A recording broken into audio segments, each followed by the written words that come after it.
ভারতের জমিনে সর্বপ্রথম 12টা ভাষায় এমএ করেছিলেন যিনি, ওই ব্যক্তিটার নাম হলো ডক্টর মোহাম্মদ শহীদুল্লাহ, মুসলমান। এই ব্যক্তির বিদ্যা দিল কে? হিন্দু ধর্মগ্রন্থে বলা হয়েছে এক, ওরা বিশ্বাস আর ধারণা করে আর এক। হিন্দু ধর্মগ্রন্থে বলা আছে যে ও নমো ব্রহ্মাণ্ড প্রভাসিত নমো কল্যাণ সন্তি যুগে যুগে নমোঃ সর্বদা তো কল্যাণ বসুমতি গৌরী ঋষি মৃত্যু যারা মৃত্যু আগমনী নমোঃ। দেখবেন যারা পণ্ডিত হয়, যারা প্রকৃত ব্রাহ্মণ হয়, তারা দেখবেন সবসময় চুপ থাকার চেষ্টা করে, আর এই চুনোপুটি গুলো খুব লাফালাফি করে। কথা বলেন ঠিক কিনা? হ্যাঁ, আদেও যারা ধর্মগ্রন্থ চোখে দেখে না, ধর্মগ্রন্থ জীবনে কোনোদিন পড়ে না, তারা ধর্ম নিয়ে লাফালাফি করে। কিছুদিন আগে দীনকৃষ্ণ ঠাকুর বলে একজন কীর্তনিয়া, হিন্দু সমাজের মানুষরাই ওই কীর্তনিয়াকে মারছে, গালমন্দ দিচ্ছে। কীর্তনিয়ার অপরাধ কি? দীনকৃষ্ণ ঠাকুরের অপরাধ হলো সে শুধু বলেছে আমাদের হিন্দু সমাজের মানুষেরা পাথরের পূজা করে, মাটির তৈরি মূর্তি পুতুল তৈরি করে, গোবিন্দ তৈরি করে, দুর্গা সরস্বতী কালী তৈরি করে, আর ঠাকুরকে ভোগ দেয়। ঠাকুর যদি খাবারই খেলো তা বাথরুম কখন করলো? দীনকৃষ্ণ ঠাকুর বলেছে, কথা আমার নয়, সোশ্যাল মিডিয়াতে কাল ভিডিও আপলোড হবে। দীনকৃষ্ণ ঠাকুর বলেছে আন্ডা তোমা প্রভা শান্তি অসম্মতি উপস্থিত। আরে অন্ধকারে তাহারাই প্রবেশ করে যারা মূর্তির পূজা করে। হিন্দু সমাজের মানুষরা তাকে মারছে, তাকে গাল দিচ্ছে, তাকে অপমান করছে। কিন্তু বেটা খুব শিক্ষিত মানুষ, প্রুফ দিয়ে কথা বলে, তাই তার সামনে বাহাস করার মতো আর কোনো পালোয়ান নাই। তো হিন্দু ধর্মগ্রন্থে লেখা আছে যে ও নমো ব্রহ্মাণ্ড প্রভাসিত নমো কল্যাণ সন্তি যুগে যুগে নমোঃ সর্বদা তো কল্যাণ বসুমতি গৌরী ঋষি মৃত্যু যারা মৃত্যু আগমনী নমোঃ। যিনি বিশ্ব ব্রহ্মাণ্ডের মালিক, তিনি হবেন নীল গগনের মালিক, তিনি হবেন আসমান ও জমিনের মালিক, তিনি হবেন বিদ্যার মালিক। যিনি জান্নাত ও জাহান্নামের মালিক, তিনি হবেন রুজির মালিক। রুজির মালিক কে বাবা? বিশ্বাস করেন আপনারা? আপনারই গ্রামের মুসলমান মুদিখানা দোকান করেছে, জলসার মজলিসে আল্লাহ বলে রুজির মালিক আল্লাহ। আপনার সকালবেলায় কোনো একটা সামানের প্রয়োজন হয়েছে, দোকানের সামনে গিয়ে বলছেন বাবু তাড়াতাড়ি দোকানটা দেন না, ঘরে মেহমান এসেছে। তো দোকানদার বলছে থামেন, ধূপ আগে দিই। ও ধূপটা নিয়ে একবার পূব দিকে যায়, একবার পশ্চিমে যায়, একবার এমন করে, একবার তেমন করে। মানে ওর বিশ্বাস ধূপ না দেওয়া পর্যন্ত দোকানে মাল বিক্রি করা যাবে না, কারণ ধূপে বরকত হয়, ধূপের মাধ্যমেই বেচা কেনা ভালো হয়। রুজির মালিককে, আর ওর ধারণা ধূপে। কথা বুঝতে পারছেন? রুজির মালিক যদি আল্লাহ হলো, তো তোমার দুটোর থেকে তিনটে ছেলে কেন হলো না? ও সালমার মাকে বলে রেখেছে যেন গোলমাল হয় না, এই দুটো নিয়ে সামলাতে পারছি না। কে খাওয়াবে? কে এত? আপনাকে খাওয়াই কে? আপনার যদি তিনটে চারটে বাচ্চা হতো কে খাওয়াতো? আপনি খাওয়ান। রুজির মালিক তো আল্লাহ। তো হিন্দু সমাজের মানুষদের ধারণা যে বিদ্যার মালিক সরস্বতী, রুজির মালিক লক্ষ্মী, লোহা লক্করের মালিক বিশ্বকর্মা। কিন্তু তার ধর্মগ্রন্থ বলেছে যিনি আনন্দ নিরানন্দের মালিক, যিনি হায়াত ও মওতের মালিক, তিনি একাই হবেন সর্ব জায়গার সর্বক্ষণের মালিক। লা ইলহা গরতি পাপম ইল্লু ইলহা পরমপদম ইয়া দেবী সর্বভূতে শান্তি রূপে ওং নমস্তু তস্যৈ নমঃ নমঃ। আল্লাহং দষ্টাং ষষ্ঠাং পূর্ণং পন্নং ঈশ্বর সর্বস্ব জগতং ব্রহ্ম। তিনি হবেন বিশ্ব ব্রহ্মাণ্ডের মালিক, তিনি হবেন আল্লাহ, তিনি এক অদ্বিতীয় লা শারীকা লাহ। সমস্ত প্রশংসার মালিক কে? আল্লাহ। সকলে মুক্ত কণ্ঠে উচ্চ স্বরে সেই মহান মালিকের শুকরিয়া আদায় করে বলি আলহামদুলিল্লাহ। শতকোটি দরুদ আর সালাম মক্কার মতি, মদিনার জ্যোতি, দুই কুলের সাথী, উম্মতের কান্ডারি, আমার ও আপনার নবী জনাবে মুহাম্মদুর রাসূলুল্লাহ সাল্লাল্লাহু তাআলা আলাইহি ওয়াসাল্লাম। উপস্থিত জ্ঞানী গুণী সম্মানীয় ওলামায়ে কিরামগণ, আমার সম্মুখে বসে থাকা মুরব্বী বাবাজিরা, ভাইরা, মা ও বোনেরা, আল্লাহ পাকের দয়া, আল্লাহ পাকের মায়া, অনুগ্রহ আর শান্তি দ্বারা আমাদের সকলের উপর বর্ষণ হোক। জোরে বলি আল্লাহুম্মা আমিন। কয়েকদিন পর মাহে রমজানুল মুবারক মাস, আল্লাহ পাক রব্বুল আলামিন 12 মাসের ভিতরে সবচেয়ে দামি মাস করেছেন কোন মাসকে? রমজান মাস। কেন করেছেন আমার আল্লাহ রমজান মাসকে এত দামি? কারণ শাহরু রমাদান আল্লাযী উনজিলা ফীহিল কুরআন। আমার আল্লাহ পাক বলেন যে রমজান মাসে আমি আল্লাহ কোরআন নাজিল করেছি বলেই 12 মাসের ভিতরে এক মাসকে সবচেয়ে দামি মাস বানিয়েছি। পৃথিবীর জমিনে সবচেয়ে দামি রাত কোনটা? লাইলাতুল কদরের রাত। ইন্না আনজালনাহু ফি লাইলাতুল কদর। আমি আল্লাহ পাক যেমন রমজান মাসে কোরআন নাজিল করেছি আর লাইলাতুল কদরের রাত্রিতে করেছি বলি আমি আল্লাহ লাইলাতুল কদরের রাতকে 1000 মাস হইতেও উত্তম বানিয়েছি। বলো সুবহানাল্লাহ। আল্লাহ পাক বলেন পৃথিবীর জমিনে সবচেয়ে দামি ভাষা কোনটা? কোনটা গো? আরবি। কোরআন শরীফের পারা নম্বর 12, পৃষ্ঠা নম্বর 14, সূরার নাম সূরা ইউসুফ, লাইন নম্বর 11। আমার আল্লাহ পাক জগতের মানুষকে জানিয়ে দিল যে ইন্না আনজালনাহু কুরআনান আরাবিয়্যান লাআল্লাকুম তাআকিলুন। আমি আল্লাহ পাক আরবি ভাষায় কোরআন নাজিল করেছি বলে আরবির দাম সবচেয়ে বেশি করে দিয়েছি। আমার শিক্ষিত মুসলমান, আমার সুধী মানুষেরা, আপনার ঘরে কাঠের চেয়ার, কাঠের টেবিল আছে, পা লাগলে কারো কষ্ট হয় না, কিন্তু ছোট একটা কাঠের টুকরা রেহেল পা লাগলে মানুষের কষ্ট হয় কি হয় না?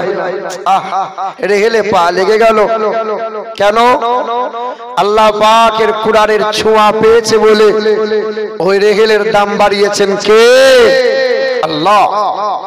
আপনার বাড়িতে অনেক জামা কাপড় আছে, পা লাগলে কারো কষ্ট হয় না, কারো দুঃখ হয় না, কিন্তু যে কাপড় দিয়ে কোরআনকে জড়িয়ে রাখা হয় আল্লাহ পাক রব্বুল আলামিন ওই জুজদান, ওই কাপড়ের দাম সবচেয়ে বাড়িয়ে দিয়েছেন। কেন? কোরআনের শীতল ছোঁয়া পেয়েছে বলে। কোরআন গরু ছাগলের জন্য নয়, কোরআন আমার জন্য, আপনার জন্য।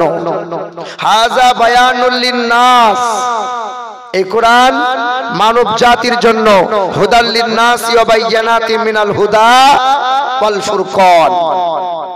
এই কোরআন সবার জন্য। কোরআন যেমন সবার জন্য, ঠিক আমার নবী রাসূল সাল্লাল্লাহু আলাইহি ওয়াসাল্লাম সবার জন্যই চিন্তা করেছেন।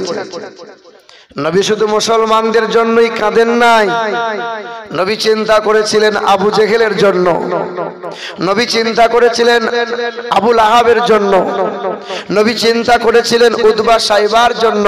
আল্লাহ, ওরা যদি ইমানদার হয়ে যেত, সবার জন্য চিন্তা করেছে। তাই হিন্দু ধর্মগ্রন্থে বলা আছে, এতং কৌলগত প্রায় জনিষু পর ধর্মনি ধর্মত্বনৈষাতেন ভগবান বতরিষ্যতে। পৃথিবীর জমিনে সেই মহান প্রতিপালকের দরবার থেকে আসবেন একজন গুরু। তিনি একটা ধর্মের গুরু হবেন না, তিনি হবেন জগৎ গুরু, বিশ্বের মহান নেতা। তিনি হবেন গোটা মানব জাতির কল্যাণকর্তা। ও নমো হতার মিন্দ্র মহাশরীন্দ্রম, ও নমো ইন্দ্র জন উপস্রোত নাম নরসংস ভবিষ্যতে। পৃথিবীর জমিনে মানব জাতির কল্যাণকর্তা হয়ে আসবেন তিনি। তার নাম হবে নরসংসা, এর বাংলা করলে হবে প্রশংসিত, যার আরবি করলে হবে মুহাম্মাদুর রাসূলুল্লাহ। কলকি পুরাণ 2 নম্বর অধ্যায় 11 এবং 25 নম্বর শ্লোকে বলা আছে, দ্বাদশং সকল বক্ষ সমাধবে মাসি মাধবম জাতং দত্তাসাতু পুতরং পিতর উরুষ্ট মনুষ্য সম্বালে বিষ্ণু যশাসো গিরিহে পাদুর্ভবম মহম সোমতং বিষ্ণু যশাসো গর্ভমদত্ত বৈষ্ণবম। পৃথিবীর জমিনে আসবেন যিনি বিশ্বের মহান নেতা হয়ে, যিনি মানব জাতির কল্যাণকর্তা, তিনি কালো মানুষদের মুক্তির সূর্য, তিনি হবেন নারীর স্বাধীনতার অগ্রদূত, যিনি জীবনে কখনো কোনোদিন একটাও মিথ্যা কথা বলবেন না, তিনি হবেন বিশ্বের মহান নেতা। আর আপনার নেতার কথা তো বলতে পারবো না, ও শয়ে শয়ে মিথ্যা বলে। সামনে ভোট আসছে, দেখবেন ভোটের 3 দিন আগে আপনার দরজার কাছে দাঁড়িয়ে বলবে, চাষা টালির চালে বাস করছেন, দেখো বাবা কেউ দেখলো না, আমি আছি, চিন্তা করো না, একবার আমাকে দাঁড় করিয়ে দাও, তোমার 4 তলা বানিয়ে দেবো। আপনার মতো মানুষটা বেলুন ফুলা ফুলে গেল, দিয়ে আতর দিয়ে গোসল করে ভোট দিয়ে এলো, ও মাল এমএলএ হয়ে গেল। এমএলএ দরজার সামনে দাঁড়িয়ে বলছে, বাবু আছেন? কে? বলে আমার ওই বিতারি খানপাড়াই বাড়ি। কে নাম? বলে আমার নাম খেঁদা। তোমাকে তো আমি চিনি না।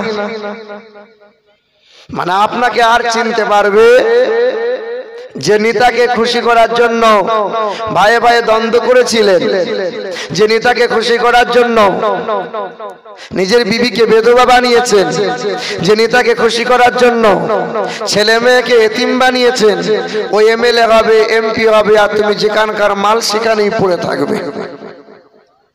ওই জন্য বলা হয় যে নেতাদের পিছনে ঘুরে ব্যবসা নষ্ট করো না, নেতাদের পিছনে ঘুরে সময় নষ্ট করো না, ওই নেতার আদর্শ ফলো করো। যিনি বিশ্বের মহান নেতা, তিনি হলেন জনাবে মুহাম্মদুর রাসূলুল্লাহ। আরে ওই পার্টিতে দাঁড়াও, যে পার্টিতে দাঁড়ালে আল্লাহ পাওয়া যাবে, জান্নাত পাওয়া যাবে, ওই পার্টির নাম হলো নামাজ পার্টি। নামাজ পার্টি। আমার বাবাজিরা, ভাইরা আমার, আল্লাহর নবী সাল্লাল্লাহু আলাইহি ওয়াসাল্লামের জন্য হিন্দু ধর্মগ্রন্থে যেমন বলা আছে, তিনি হবেন মানব জাতির কল্যাণকর্তা। বাস্তব জীবনে আমার রাসূলুল্লাহর হিস্ট্রি, ইতিহাসগুলো দেখেন, আল্লাহর নবী সাল্লাল্লাহু আলাইহি ওয়াসাল্লাম সারাটা জীবনে সংসার উজাড় করে দিয়েছেন, ছেলে মেয়ের ভাবনাকে ত্যাগ করে দিয়েছেন, কিন্তু 1 মিনিটের জন্য উম্মত উম্মতিকে ভুলে যায় নাই। দয়ার নবী আমার মসজিদের বারান্দায় খেজুর গাছের গুড়িতে ঠাস লাগিয়ে বসে নবী ওয়াজ করছিলেন। আল্লাহর নবী জাহান্নামের কথা বলছিলেন, আল্লাহ রাসূল কবরের বয়ান করছিলেন, আর নবীজি বারবার বলছেন আমার উম্মত উম্মতির কি হবে। নবীজির চোখ দুটো পানিতে ছলছল করছিল। এমন সময় ঘর থেকে একজন বাঁধি কাজের মেয়ে আল্লাহর নবীর সামনে দাঁড়িয়ে বলছেন, আসসালামু আলাইকা ইয়া রাসূলুল্লাহ, আসসালামু আলাইকা ইয়া হাবিবাল্লাহ। আল্লাহর নবী সালামের জবাব দিয়ে বললেন, মা কি ব্যাপার? বলে, ইয়া রাসূলুল্লাহ একবার বাড়ি চলুন না, মা আপনার জন্য অপেক্ষা করে দাঁড়িয়ে আছে, একবার চলুন। মা মানে নবীর বিবিগণ, আমাদের মা উম্মাহাতুল মুমিনিন। তা নবী বলছেন, মা তুই বাড়ি চ, আমি যাচ্ছি। নবী উম্মত উম্মতির কথা ভাবতে ভাবতে নবী বাড়ি যাওয়ার কথা ভাবনা ত্যাগ করে দিয়ে উম্মতির চিন্তায় মগ্ন হলেন। নবীর বাড়ি যাওয়া হলো না। কিছু সময় পরে ওই বাঁধিটা, ওই দাসীটা আবার আমার আপনার দয়ার নবীর সম্মুখে দাঁড়াই। আল্লাহর নবী উম্মতের জন্য ভাবছিলেন। দ্বিতীয়বারে বাঁধিটা বলছেন, আসসালামু আলাইকা ইয়া রাসূলুল্লাহ। আল্লাহর নবী সালামের জবাব দিয়ে বললেন, মা কি ব্যাপার রে? বলে, ইয়া রাসূলুল্লাহ একবার বাড়ি চলুন না, মা আপনাকে স্মরণ করেছেন, ডাকছেন। দ্বিতীয়বার আল্লাহর নবী বললেন, মা তুই বাড়ি চ, আমি যাচ্ছি। নবী যাচ্ছি বলেই গুনাহগার উম্মত উম্মতির কথা ভাবতে ভাবতে উম্মতের চিন্তায় মগ্ন হয়ে গেলেন। নবীর দ্বিতীয়বারও বাড়ি যাওয়া হলো না। তৃতীয়বার ঘন্টাখানিক পরে ওই দাসী, ওই কাজের মেয়েটা আল্লাহর নবীর সামনে দাঁড়িয়ে থরথর করে কাঁপছে, আর কাতর কণ্ঠে কেঁদে কেঁদে আল্লাহর নবীকে বলছেন, আসসালামু আলাইকা ইয়া রাসূলুল্লাহ। আল্লাহর নবী সালামের জবাব দিয়ে বললেন, মা তুই কাঁদছিস কেন রে? কি হয়েছে বল না। বাদীটা বলছেন, ইয়া রাসূলুল্লাহ আমার কিছু হয় নাই, আপনি একবার বাড়ি চলুন না। দরজার সামনে একটা মেহমান দাঁড়িয়ে আছে, ওই মেহমানটা আপনার জন্য ইন্তজার করে বসে আছে। আপনি বাড়ি না যাওয়া পর্যন্ত ওই অচেনা মেহমানটা বাড়ি যাবে না বলেছে, চলুন না ইয়া রাসূলুল্লাহ। বাদীটা আর কান্না দেখে বাদী বললেন, নবী আপনি আসুন। বাদীটা আগে আগে যায়, নবীজি বাদীর পিছনে পিছনে যায়। কিছু দূর যাওয়ার পরে আল্লাহর নবীর কদমটা থমকে গেল। চেহারাটা ঘুরিয়ে দেখে এই ঘরটা আমার বিবি মারিয়া কিবতিয়ার ঘর। আল্লাহর নবী পা পা করে গিয়ে দরজায় আওয়াজ দিলেন, মারিয়া। তখন বিবি মারিয়া কিবতিয়া আস্তে করে দরজাটা খুলে দরজার আড়ালে লুকিয়ে ঝরঝর করে কাঁদছেন। আল্লাহর নবী বলছেন, মারিয়া তুমি কাঁদছো কেন গো? তোমার কি হয়েছে বলো? তখন বিবি মারিয়া কিবতিয়া বলছেন, ইয়া রাসূলুল্লাহ আপনাকে তিনবার ডাকলাম, আপনি এত দেরি করে দিলেন ইয়া রাসূলুল্লাহ। আল্লাহর নবী তখন বলছেন, মারিয়া তুমি রাগ করো না মারিয়া, তুমি চিন্তা করো না মারিয়া, তুমি অভিমান করো না মারিয়া।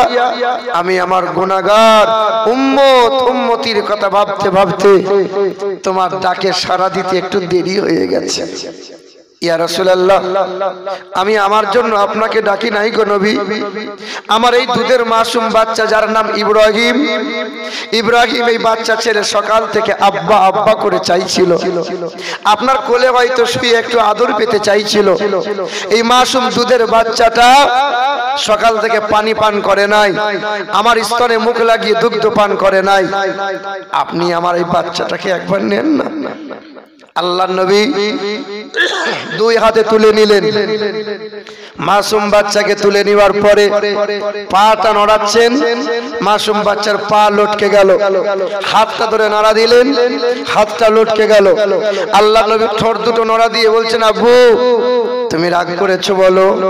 তুমি আমার কাঁধে চড়ে একটু মদিনার বাজারে ঘুরতে চেয়েছিলে, তুমি আমার কোলে শুয়ে একটু আদর পেতে চেয়েছিলে, তুমি আমাকে আব্বা বলে ডেকে আমার কোলে একটু ঘুমাতে চেয়েছিলে, তুমি আমার বুকে একটু শুতে চেয়েছিলে।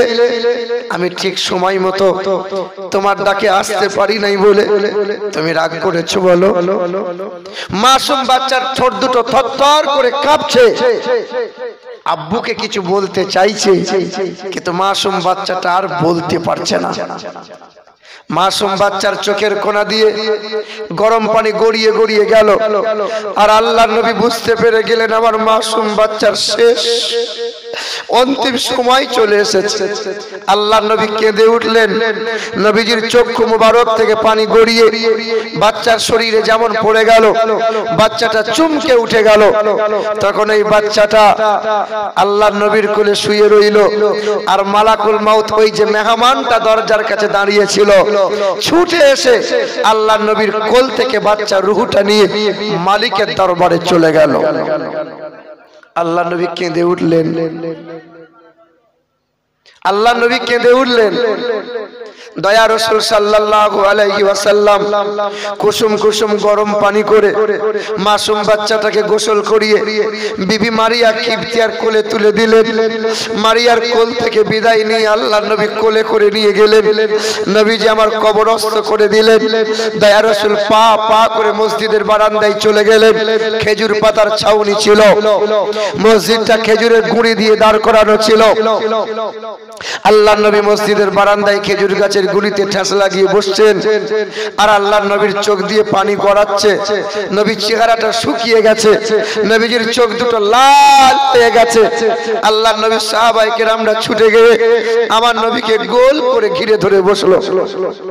আব্দুল্লাহ নামক এক সাহাবী বাচ্চা ছেলের মতো গিরগিরিয়ে গিয়ে আল্লাহর নবীর সামনে কাঁদছেন। আল্লাহর নবীর চেহারা তুলে বলছেন, আব্দুল্লাহ তুমি কাঁদছো কেন গো?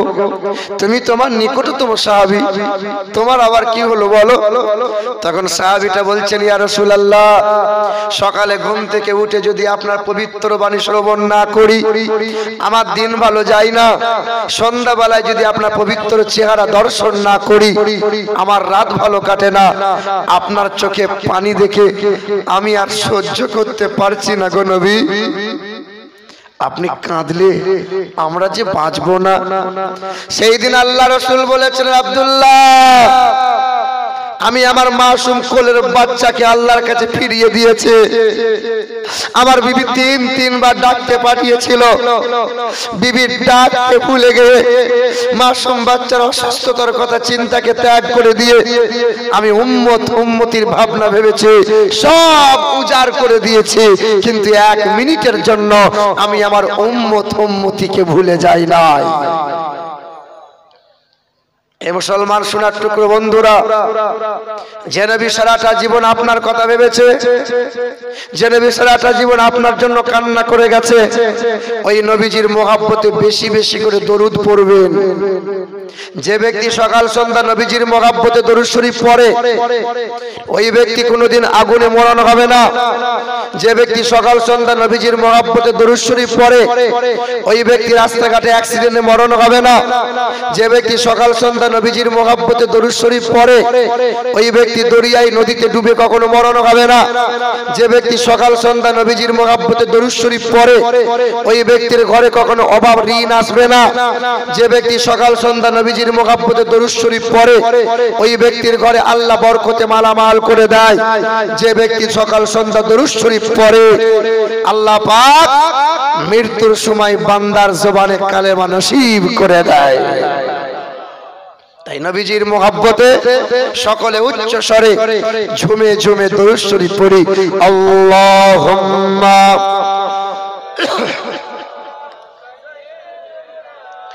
মাওলানা ওয়া আলা আলিহি।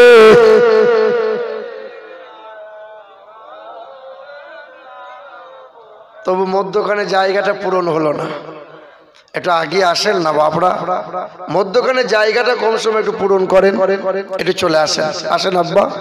জিকির করি লা ইলাহা বলো লা ইলাহা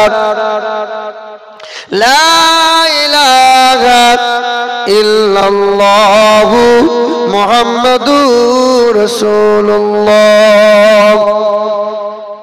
আব্বা জান ভাই জানেরা, আল্লাহ পাক রব্বুল আলামিন কোরআন পাকে জানিয়ে দিলেন, এ পৃথিবীর মানুষেরা, ওই কোরআনটাকে সাধারণ কোরআন মনে করিও না, সাধারণ কোন কিতাব মনে করিও না। এটা হলো আমি মহান মালিকের আমানত। কন্যা যেমন পিতার কাছে আমানত, ছেলে মেয়ে যখন বাবার কাছে আমানত, বিবি যেমন স্বামীর কাছে আমানত, অন্ধ ব্যক্তিটা চোখওয়ালার কাছে আমানত, অসুস্থ মানুষটা সুস্থ মানুষের কাছে আমানত। আমি মহান মালিকের দরবারে সবচেয়ে বড় আমানত হলো, সেটা হলো আল কোরআন। আল্লাহ পাক কোরআনেতে জানিয়ে দিলেন, ইন্না আরাদনাল আমানাতা। বাবু সাউন্ডটা কই? সাউন্ডম্যান কই? এই সাউন্ড একটু এখানে আসেন তো। সাউন্ডটা ক্যাচ করছে, মানে শ্বাস টানছে খুব। আসেন একবার এখানে আসেন, মাইক ম্যান। আল্লাহ পাক রব্বুল আলামিন জানিয়ে দিলেন, ইন্না আরাদনাল আমানাতা আলাস সামাওয়াতি ওয়াল আরদ ওয়াল জিবাল ফাবাইনা আন ইয়াহমিলনাহা ওয়া আশফাকনা মিনহা ওয়া হামালাহাল ইনসান। কোরআন শরীফের পারা নম্বর 22, সূরার নাম সূরা আহজাব, আয়াত নম্বর 72, পৃষ্ঠা নম্বর 6, লাইন নম্বর 12। শ্বাসটা টানছে, খেয়াল করো, আওয়াজটা বসিয়ে দিচ্ছে। আল্লাহ পাক রব্বুল আলামিন জানিয়ে দিলেন, এ দুনিয়ার বান্দা বান্দিরা, আমি আল্লাহ পাকের মহা আমানতের ওজন কতটা। আমি আল্লাহ পাক আসমানকে বলেছিলাম, জমিনকে বলেছিলাম, পাহাড় পর্বতকে বলেছিলাম, লাউ আনজালনা হাযাল কুরআন আলা জাবালিন লারাআইতাহু খাশিআম মুতাসাদ্দিআম মিন খাশিয়াতিল্লাহ। আসমান বলেছিল না না, জমিন বলেছিল পারবো না, এর যে ওজন। পাহাড় বলেছিল পারবো না, এর ভারসাম্য বজায় রাখা সম্ভব নয়। তবে একজন আল্লাহ পাকের হাবিব, একজন আল্লাহর বন্ধু বলেছিল, ও দয়ার মালিক, তোমার আমানত যদি আমাকে দাও, আমি কোনো দিন ফেলবো না। আল্লাহ পাকের আমানত হাবিবে কিবরিয়া জনাবে মুহাম্মদুর রাসূলুল্লাহ সাল্লাল্লাহু আলাইহি ওয়াসাল্লামের উপর আমার আল্লাহ নাজিল করলেন।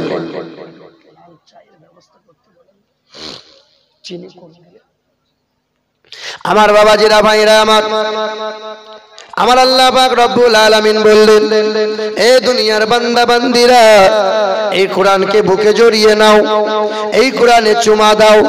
এই কোরআনটা পড়লে যেমন স্বভাব পাওয়া যায়, এই কোরআনটা শুনলে তেমনই স্বভাব পাওয়া যায়। আল্লাহর কোন বান্দা 60 বছর বয়স হয়ে গেল, 70 বছর বয়স হয়ে গেল, দাড়িটা চুলটা পাকতে শুরু হয়ে গেল, চামড়াগুলো জড়ো হয়ে গেল, আল্লাহর এই বান্দা যদি মসজিদে যায়, আল্লাহর কোরআনটাকে যদি বুকে নাই, কোরআনে যদি হাত বোলায়, আল্লাহ পাকের এই বান্দা যদি মহান মালিকের দরবারে কান্না করে আর বলে, আল্লাহ পাক 60 বছর বয়স হয়ে গেল, 70 বছর বয়স হয়ে গেল, তোমার এই কালামকে পড়ে দেখার সুযোগ হলো না। আল্লাহর বান্দা একবার কোরআনে চুমা দেয়, একবার কোরআনটাকে বুকে নেয়, আল্লাহ পাকের বড় দয়া হয়। আল্লাহ পাক বলে, দেখ ফেরেশতারা, দেখ আমার এই বান্দা জীবনে কোরআন পড়া জানে না, অথচ কোরআনকে ভালোবাসে। একবার বুকে নেয়, একবার ঠোঁটে দিয়ে চুমা দেয়, একবার কোরআনে হাত বোলায়। আল্লাহ পাক এই ছোট ছোট মানুষগুলোকে আল্লাহ তার প্রিয় বান্দা বানিয়ে দেয়। আর একটু জোরে হলো না সুবহানাল্লাহ।